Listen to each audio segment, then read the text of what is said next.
ஆம்பூர் அருகே தர்பூசணி ஏற்றி சென்ற சரக்கு வாகனம் ஒன்று லாரி மீது மோதிய விபத்தில் 2 பேர் படுகாயமடைந்தனர்.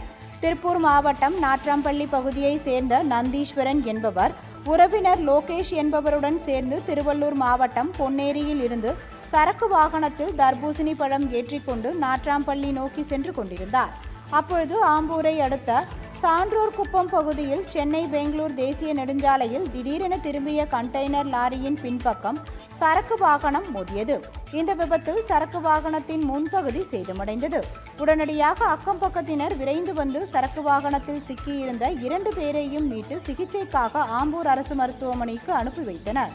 பின்னர் இருவரையும் மேல் சிகிச்சைக்காக வேலூரில் உள்ள தனியார் மருத்துவமனைக்கு அனுப்பி வைக்கப்பட்டனர்.